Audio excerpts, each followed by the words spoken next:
8 दिन के भीतर उस आदेश को स्थगित करना पड़ा शासन को, सरकार को। प्रदेश भर के 6 लाख से ज्यादा अध्यापक जो इससे प्रभावित थे, उन लोगों ने इसके विरोध में लामबंदी की, अपना स्वर बुलंद किया। शिक्षकों की अपनी समस्याएं, अपने तर्क हैं।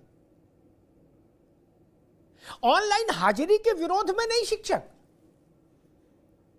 बस उनका कहना यह है कि पहले हमारी समस्याओं को सुन लीजिए, उनका समाधान कर दीजिए, उनका निस्तारण हो जाए, उसके बाद ऑनलाइन हाजिरी हो जाए।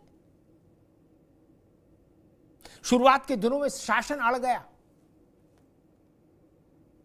8 और 9 को जब पूरे प्रदेश भर में किसी भी अध्यापक ने हाजिरी लगाने से अपने को दूर रखा, तो शासन की ओर से ऐसे संदेश आए कि कड़ाई से निपटेंगे, सख्ती से निपटेंगे, इनकी तनख्वाह रोक लीजिए। लेकिन अध्यापकों की एकता टूटी नहीं, कांपी नहीं, हिली नहीं। तो उसका नतीजा यह हुआ कि आज दोपहर होते होते यह आदेश स्थगन में चला गया, स्थगित हो गया। लोकतंत्र में अड़ना ठीक नहीं। जनता के लिए, जनता के द्वारा, जनता की सरकार, जनता का शासन, यही तो लोकतंत्र की व्याख्या है। 6 लाख लोग जिस फैसले से प्रभावित हो रहे हैं, उस फैसले को करने से पहले इन 6 लाख लोगों के प्रतिनिधियों से बातचीत क्यों नहीं हुई? होना चाहिए लोकतंत्र में। और अगर बातचीत हो गई होती तो यह फैसला नहीं आता, और अगर फैसला आता तो इससे पहले अध्यापकों की समस्याओं का निस्तारण हो गया होता। पता नहीं कैसे कैसे नौकरशाह और कैसी कैसी सलाहें, सरकार को भी अधर में फंसा दिया नौकरशाहों ने। भाई कुछ लोगों ने तो सलाह दी ही होगी कि नहीं सब डिजिटल हो जाएगा, डोंट वरी। उत्तर प्रदेश में सैकड़ों हजारों स्कूल टापू बन गए बरसात में, वहां आना जाना संभव नहीं। कांवड़ यात्रा में भी अध्यापक की ड्यूटी लग रही। 27 से ज्यादा गैर शैक्षणिक कामों में उसकी ड्यूटी यथावत जारी है। ये सारी समस्याएं जब आज समझ में आई तो पहले क्यों नहीं आ सकते थे? लेकिन खैर, जब जागो तब सवेरा। मुख्य सचिव ने आज हस्तक्षेप किया, अध्यापकों के प्रतिनिधियों से मिले और ये तय हुआ कि भाई एक कमेटी बने, जिसमें जो कमेटी अध्यापकों की जो भी ग्रीवांसेज हैं, जो भी समस्याएं हैं, उनकी पीड़ा है, उसको सुनेगी, उसके निस्तारण के लिए उपाय करेगी। अच्छा निर्णय है मेरी दृष्टि में। लेकिन मैं एक बात और भी कहूंगा, कुछ वर्ष पहले ऐसे ही अध्यापकों की सारी समस्याओं के निस्तारण के लिए एक उच्च स्तरीय समिति और भी बनी थी। उस समिति का ही पता नहीं लगा वो कहां गई, विलुप्त हो गई। ना आकाश में मिल रही है, ना जमीन धरती पर, ना पाताल में, विलुप्त हो गई समिति। वो भी बड़ी भारी भरकम समिति थी। एक समिति शिक्षा मित्रों के लिए बनी थी, उसको भी 5-6 साल हो गए, वो समिति भी विलुप्त हो गई। दिनेश शर्मा जी उसके अध्यक्ष थे। मैं उम्मीद करूंगा कि ऐसा नहीं हो, इस समिति का, इस प्रस्तावित समिति का भाग्य ऐसा नहीं हो। यह प्रस्तावित समिति सौभाग्यशाली हो और उत्तर प्रदेश के 6 लाख से अधिक अध्यापकों के जीवन में खुशहाली लाने का का माध्यम बने ये समिति। उनकी जो जेन्युइन समस्याएं हैं कि अध्यापक सिर्फ अध्यापन करें, एक दूसरा, अध्यापक को भी, सरकारी अध्यापक को भी राज्यकर्मी के समान सुविधाएं मिले, भत्ते मिले, उनके अवकाश की भी वैसी व्यवस्था हो जैसे राज्य कर्मचारी की है। तो इसमें कोई ऐसी मांग नहीं कि अटपटी मांग है, या किसी ऐसा भी नहीं कि कोई चांद तारा मांग रहे हैं। उम्मीद करते हैं कि दोबारा से डिजिटल अटेंडेंस की ओर लौटने से पहले शासन अध्यापकों की इन समस्याओं का निस्तारण जरूर करेगा। क्योंकि राजनीतिक तौर पर भी देखिए तो 6 लाख अध्यापकों का विरोध किसी भी सरकार के लिए राजनीतिक तौर पर बहुत भारी साबित होता है।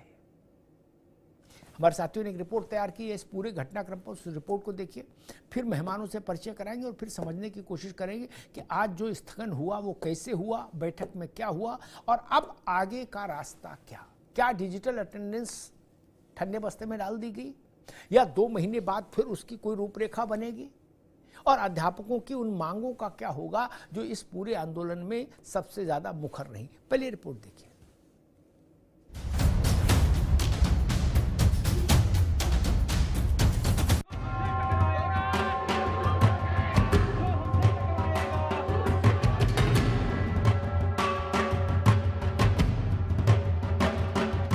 ऑनलाइन अटेंडेंस को लेकर बीते 1 सप्ताह से चल रहा शिक्षक बनाम सरकार वाला संग्राम कई दिनों की महाभारत के बाद मंगलवार को उस मोड़ पर आ पहुंचा जब सरकार ने इस आदेश को स्थगित करने का फैसला किया।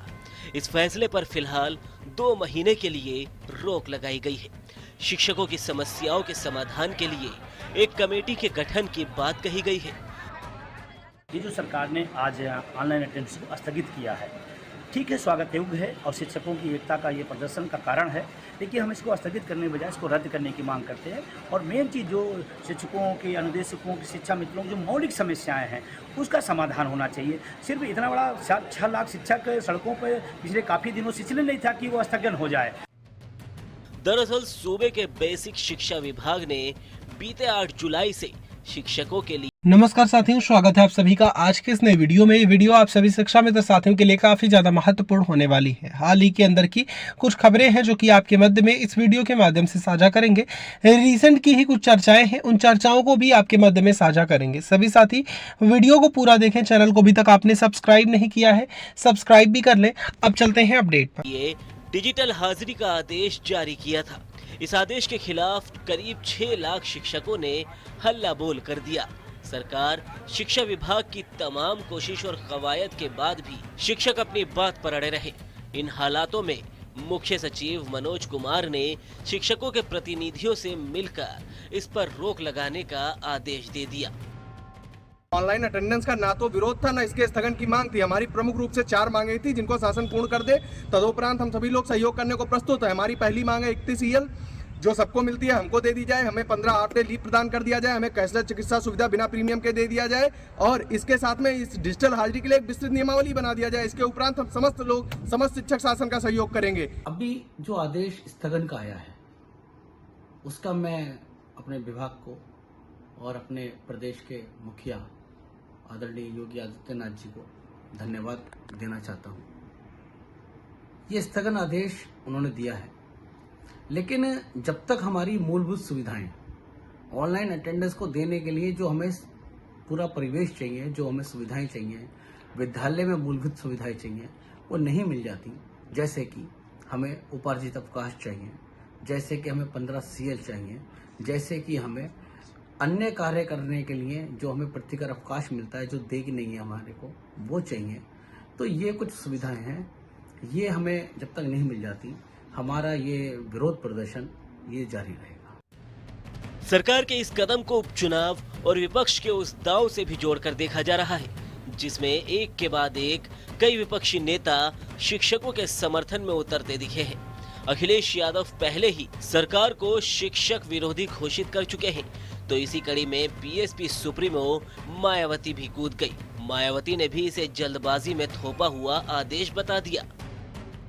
वहीं अखिलेश यादव ने एक बार फिर सरकार पर निशाना साधा और तो और खुद बीजेपी के बरेली वाले सांसद छत्रपाल गंगवार ने पत्र लिखकर एक बार फिर विचार करने को कहा। देखिए, बहुत स्पष्ट रूप से भारतीय जनता पार्टी जब से चुनाव में करारी शिकस्त मिली है तब से वो कहीं ना कहीं थोड़ा बहुत जनता की सुनने लगी और विपक्ष के दबाव में आने लगी है। हमने पहले ही कहा था कि शिक्षकों का पंचिंग, डिजिटल पंचिंग करने से पहले मुख्यमंत्री ऑफिस में, चीफ सेक्रेटरी ऑफिस में, बीएसए ऑफिस में, डीआईएस ऑफिस में, सभी जगह पर पंचिंग कराई जाए ताकि पंचिंग की व्यवहारिक समस्याओं से अवगत हो सके अधिकारीगण, और उसके बाद शिक्षकों की पंचिंग कराई जाए। लेकिन शिक्षकों के ऊपर यह तुगलकी फरमान था और इस तुगलकी फरमान को सरकार जनता के दबाव में, शिक्षकों के दबाव में और विपक्ष के दबाव में वापस लेने के लिए मजबूर हुई है, क्योंकि अब उन्हें जनता के फैसलों से डर लगने लगा है।